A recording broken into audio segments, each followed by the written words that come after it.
Good day, brothers and sisters. Wisdom at Dawn, episode 308. Eliminate defilements to achieve purity. In the sutra verse, the world was not originally evil, but turbidities caused it to become evil. Turbidity occurs when dirt falls into water. When water loses its purity, it is turbid. Gushing spring water brings purity. Defilements are eliminated and purity remains. Master says, those who do not understand the Buddha Dharma may say, the world is very evil. But is that really the case? The world, as we know, is just another label for time and space. How can time and space be evil? Within time and space, nothing can be considered evil or good. So it is turbidity that has defiled the world. Therefore, if we remove the turbidity or pollution, the world would become as it is.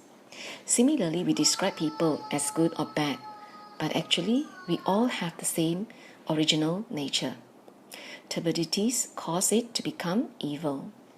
The convergence of many causes and conditions end up defiling us. Thus, our minds become defiled, we develop habitual tendencies, and create ignorance and many afflictions. Now, when we mix some dirt with water, the water will become turbid. But if we keep pouring clear water into it, with enough clear water, there will be less and less turbid water. And therefore we say, gushing spring water brings clarity. Now, once in the Buddha's time, when Ananda fetched some water for the Buddha to drink, the Buddha saw 84,000 bugs in the bowl of water. Ananda looked at the water closely and said, "No, Venerable Buddha, this water is very clean and clear." But the Buddha said, "In this bowl of water, there are infinite living beings. There are 84,000 of them. And 84,000 means a very large quantity." So Ananda asked the Buddha what should he do, to which the Buddha said, "Use a cloth to filter it. And after filtering the cloth, it is rinsed in the water, returning the living beings into it." So water filter was probably invented by the Buddha. Master says all our habitual tendencies are acquired and accumulated as we transmigrate in the 6 realms. And due to these habitual tendencies, we become unclear of the principles of the world that we live in. The natural state of things is actually good. And good people are those who are spiritually refined. They engage in spiritual practice to thoroughly understand life's principles, and then they teach and promote them. They also put these principles into practice so that they can be role models and motivate others.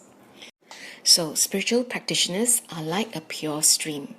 The more of them there are, the more people will gradually understand the truth of all things in the universe and eliminate their delusions. Then they can be a seed that gives rise to many other seeds, and thus bringing forth purity. And then naturally, turbidity will be eliminated.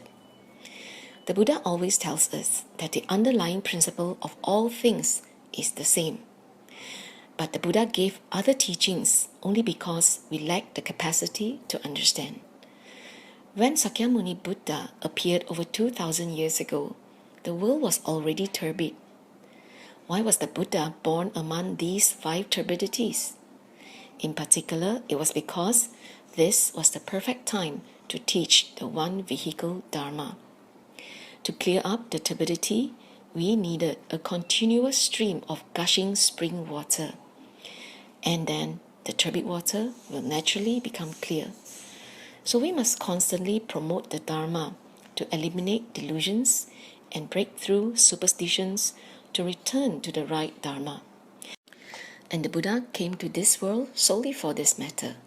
Thus, in this turbid world, the more polluted a place is, the greater its need for the Buddha Dharma. The Buddha taught that no matter what adverse condition arise, we must always be grateful. People's turbidities and habitual tendencies combine to fill the world with polluted understandings. So for spiritual practitioners, it is very important to give unconditionally and with gratitude. With this unwavering spirit, we will not yield to our harsh environment. So what is our goal? Over 2,000 years ago, the Buddha manifested in the evil world of the 5 turbidities.